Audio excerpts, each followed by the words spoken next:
On Wednesday, the Grant Thornton report came out. It pretty much exonerated Ryan Tubridy from blame. Yet here we are on Friday morning. He's lost his job. Has he been scapegoated for this whole affair? No, absolutely not. You're right saying that Grant Thornton report that came out on Wednesday did exonerate Ryan and his agent on that part of the issue, but there were wider issues, in particularly which were reflected in the first Grant Thornton report, which were about the initial payments and the level of those payments. And one of the key issues was those Grant Thornton reports are establishing facts. The board has used them to restate the facts as they are, and everybody has to accept those facts so that we can all deal with them and move on. And that was the core issue here.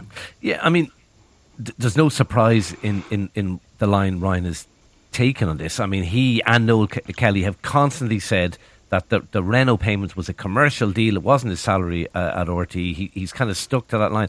I mean, I'm curious, did you tease that out with him in your private meetings and say, look, that's not tenable, that approach? Did you try and tease that out with him?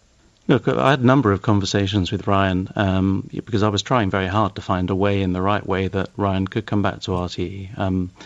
I don't really want to go into the detail of this. I don't think that's fair to Ryan about the issues we spoke about. But one of the overall themes was about the need to accept responsibility and show, a degree of remorse, as RTÉ has done, because RTÉ rightly takes the majority of the blame for what has happened during this shameful episode.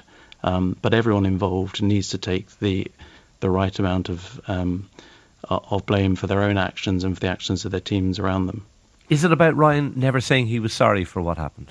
It's not that specifically. I think it would have been helpful had he done so, but it's not, we weren't pushing him to say sorry. I just think demonstrating that you understood the gravity of what had happened and your involvement in it would have been helpful. So he as far as you're concerned, he didn't get the gravity of his part in the whole affair? I think that was part of the issue, and I also think the advice he was getting wasn't helpful in that regard. Yeah, you did mention last night, I heard you saying on Primetime, you said to Ryan that you thought he wasn't well advised. I'm curious, how did he respond to that? Well, he didn't really respond to it. I said it to him.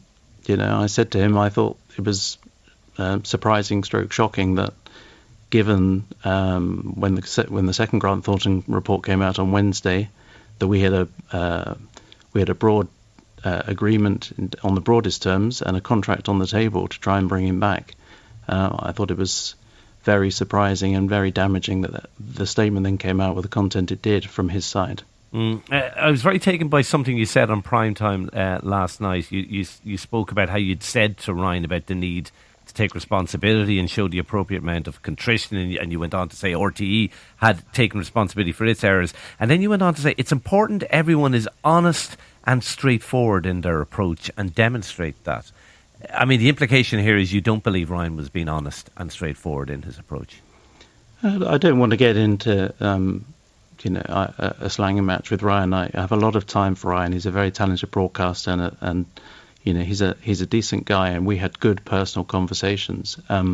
What I can't understand is the inability to accept that the £75,000 payments that he got paid for by RTÉ in the end were part of his overall reward for those 2 years. I don't understand why that can't be accepted.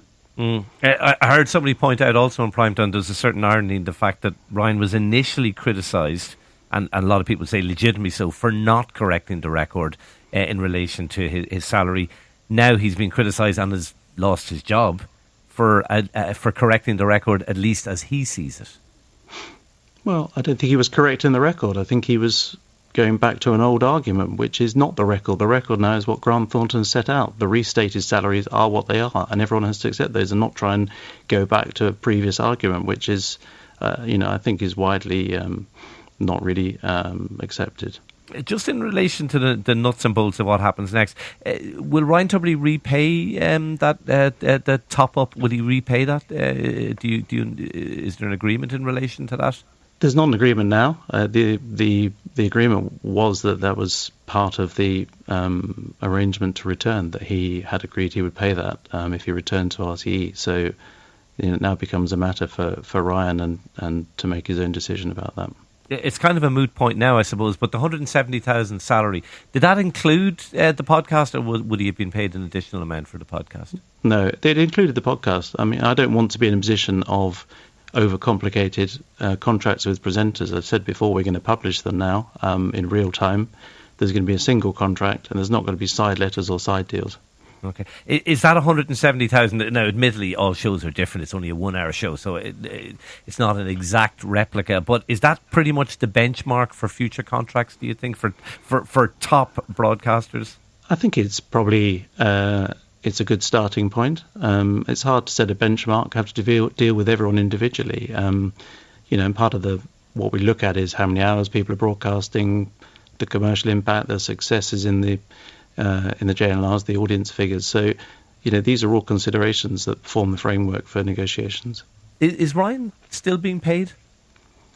Well, he was up to yesterday. I mean, that's the next thing we have to decide on now. And I mean, obviously, he's out of contract, or the contract is not going to be renewed. I presume you will want to do that pretty quickly. Yes, I mean, I think I said before, we over this summer we have been in disagreement. His side were arguing that he was still under contract, which included the Late Late Show, but obviously he resigned from the Late Late Show, so we couldn't reach agreement on what basis. So we were paying him on a basis that we thought was fair, but that we would, it was without prejudice, and that we would look at it properly, because I didn't think it was fair not to pay him over the summer at all, just because we were in dispute. Okay. You spoke last night as well about confidential leaks, read the discussions. You were asked further about it, and you said, well, they didn't come from me. Was that a factor in the breakdown of trust between you and Ryan, those leaks? It wasn't a significant factor. It doesn't help build trust when you see confidential parts of the agreement appear in the newspapers.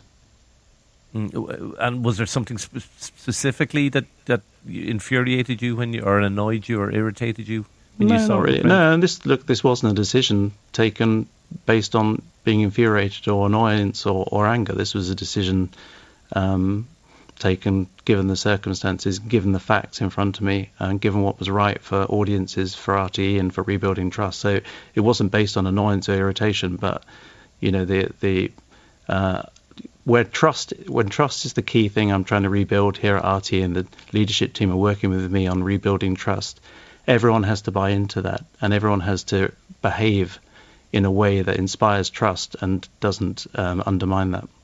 You also said last night that views you were kind of surprised that views were quite split in the organisation when you spoke to people on Ryan. I'm curious that the negative and the positive views were expressed. Can you give us any kind of flavour of those? Yeah, I don't want to go into it too much. I think it's fair to say what I said, which is there was a split. There are people who've worked with Ryan who are very loyal to him and recognise the talent he is, and there were people who were not impressed by a lack of contrition, if you like, that had been demonstrated given the damage that's been inflicted on the organisation. You say as well that the door is open, and understandably I heard you say you didn't want to be drawn a timescale. I completely get that, but realistically, it's probably unlikely we're going to hear Ryan Tubridy on Radio 1 again.